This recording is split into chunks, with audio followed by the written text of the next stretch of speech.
plus de moyens financiers sans dépendre, en dépendant moins, j'imagine, des subventions et de pouvoir avoir un petit peu plus d'autonomie financière. En tout cas, moi, c'est ce que j'ai vu dans ces deux films et qui montrent que, suivant votre créativité, parce que moi, je ne suis pas paysanne, mais en tout cas, je suis prête à participer à différents projets, à organiser, donner un petit coup de main, enfin voilà, de manière bénévole.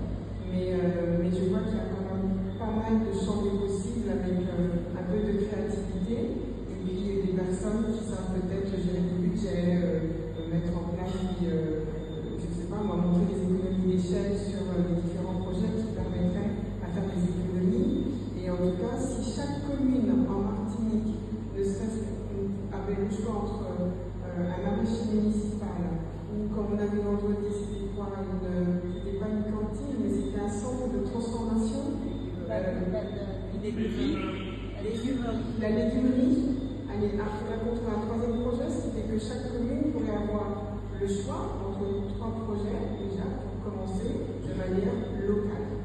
C'est un bon début. Après, à voir comment ça pourrait être développé. Voilà mon partage. Je me présente, Paul Corneteuf, je suis milieu éducatif, enseignant en collège, et j'ai l'occasion de mener avec mes élèves des projets, on va dire, régulièrement dans le cadre de l'environnement, avec un dernier projet qui concerne la filtration de l'eau, et notamment la problématique de la chlordécone, entre autres. Et il est vrai que lors d'un séjour à Paris, avec les élèves lauréats de concours, on a eu l'occasion de rencontrer Miguel Denis, donc le réalisateur de ce film, qui a pour fonction première d'être président de France Nature Environnement Île-de-France. Et donc nous l'avons rencontré dans le cadre de nos activités autour de l'environnement, et il a été durant une année le parrain de notre projet. En fait, c'est une personne qui, de ce qu'il nous a raconté, il a pris 1 an et demi de disponibilité pour aller à la rencontre de ces agriculteurs et les faire témoigner, parce qu'il se rendait compte qu'il y avait véritablement un malaise de par sa fonction dans l'agence qu'il dirige, et il a voulu donner la parole à ceux qui, comme il dit, qui nous nourrissent, qui prennent soin de la terre et qui nous nourrissent. Donc voilà, c'est une personne extrêmement simple qui ne cherche pas à attirer la lumière, bien au contraire, il souhaite plutôt mettre la lumière sur ces paysans agriculteurs. Et voilà, j'avais hâte de voir son film parce que, et du coup, voilà, j'ai beaucoup aimé, bien entendu. Moi, je suis issu du monde éducatif et quelque chose qui me marque, c'est que je crois, et ça a été dit dans le film, bien sûr, c'est que on est bien souvent déconnecté du vivant. Et les enfants le sont de plus en plus, malheureusement. Ils n'ont pas tous la chance de grandir dans un milieu rural avec des parents, des grands-parents, des oncles et tantes qui cultivent. Et j'essaie de me mettre à la place d'un enfant qui vit en cité, à Fort-de-France ou ailleurs, et qui n'a pas cette chance de voir une plante pousser.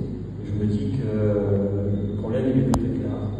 Et que pour lui, manger une agriculture ultra transformée, c'est véritablement pas un problème, parce qu'il ne sait pas ce que c'est qu'une agriculture simple, saine, du fait qu'il n'ait pas vu, qu'il ne soit pas de ce milieu-là.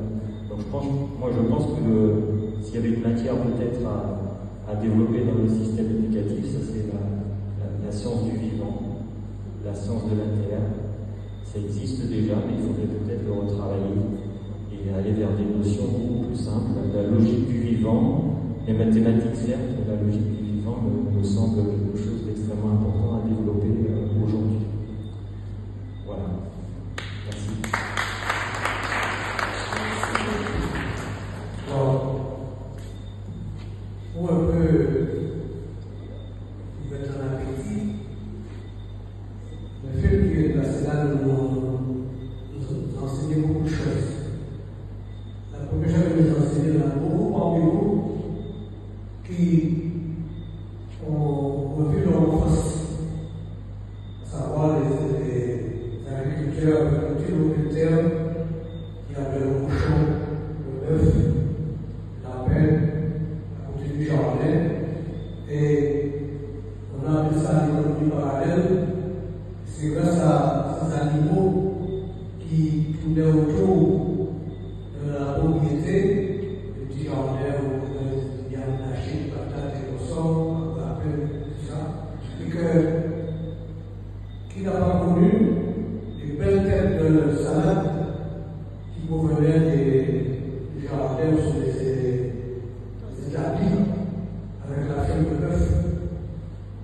c'est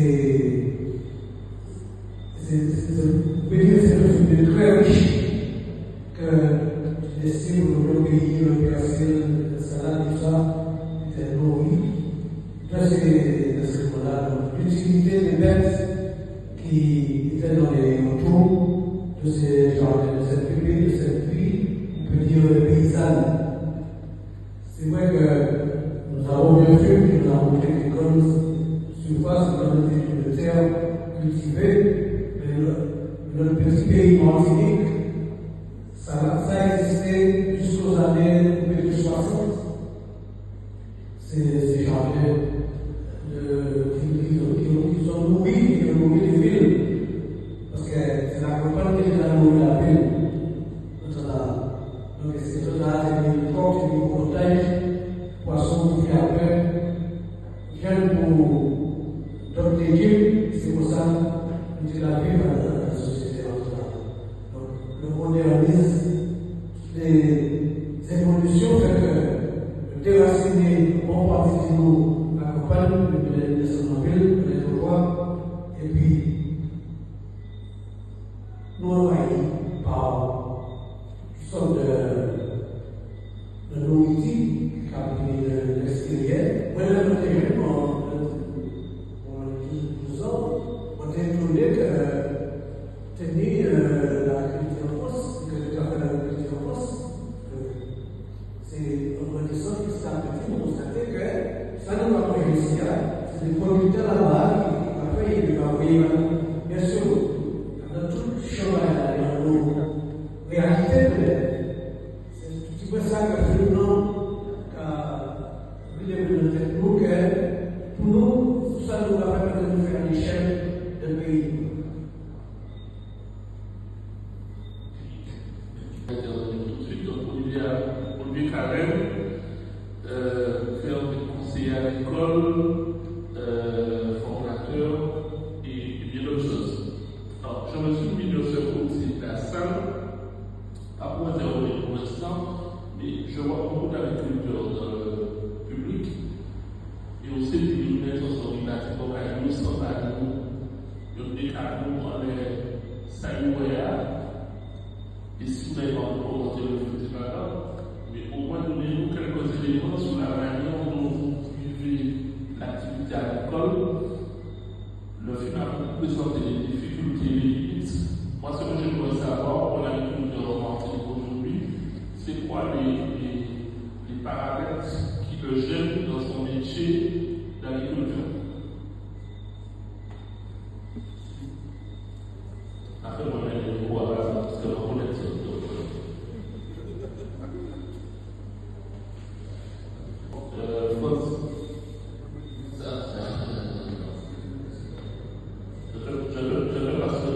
Je passe le micro, comme ça, tes collègues pourront entrer. Merci un peu. Je vais bonjour tout le monde. Je vais effectivement l'ensemble de l'agriculteur. C'est-à-dire l'agriculteur qui décidait de l'agriculture.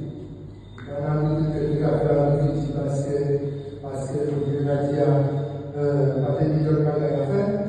C'est l'agriculteur qui décidait de l'agriculteur et surtout il décidait de nourrir le peuple. À manger, on va nourrir le monde.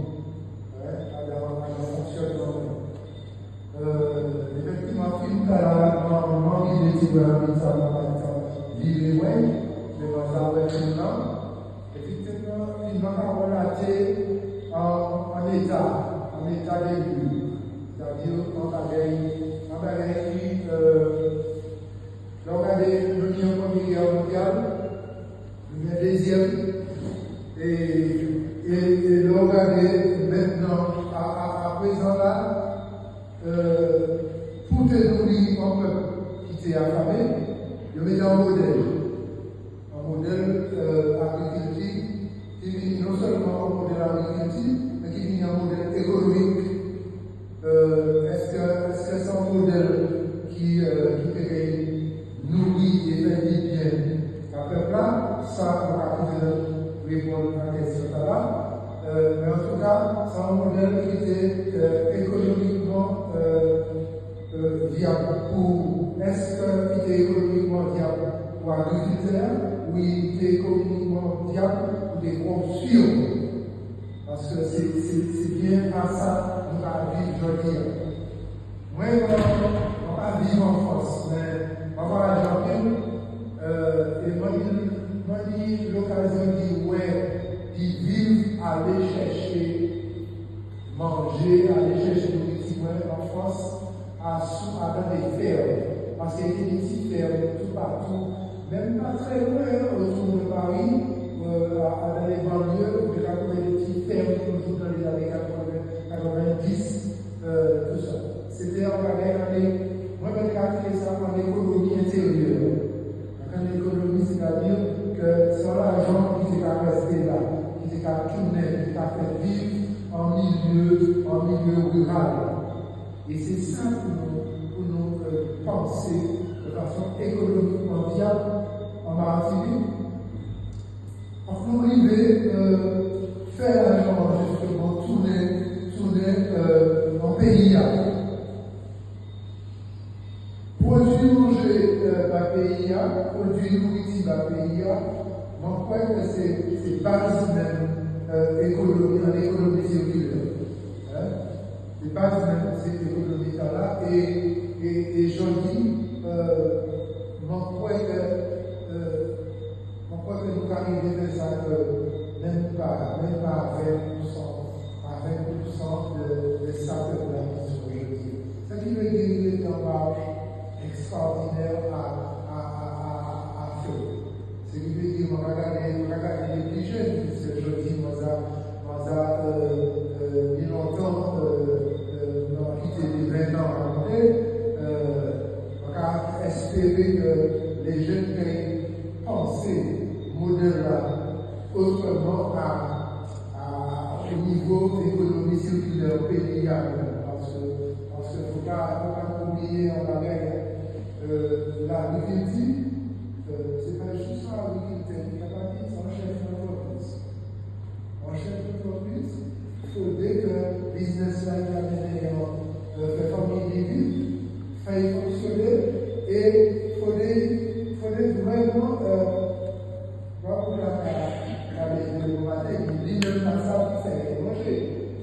il faudrait que l'entreprise soit économiquement aussi viable.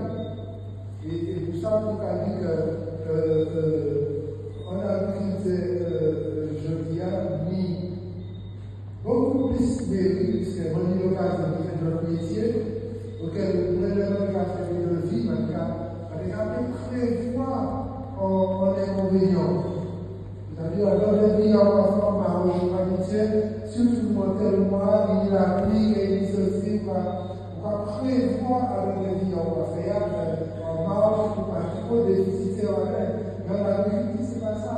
Là, il finit passer 3 mois à chalet avec longtemps, et qui a dit qu'il a eu à 3 mois à chalet exceptionnel.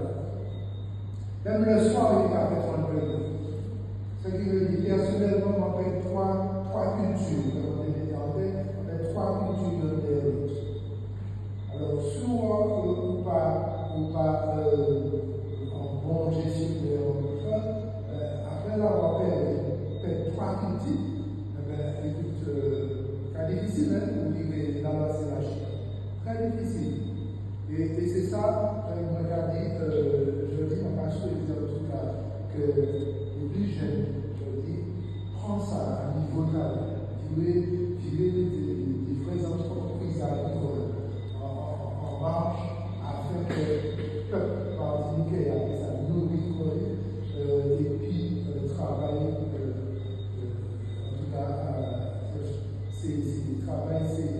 ces jeunes talents là.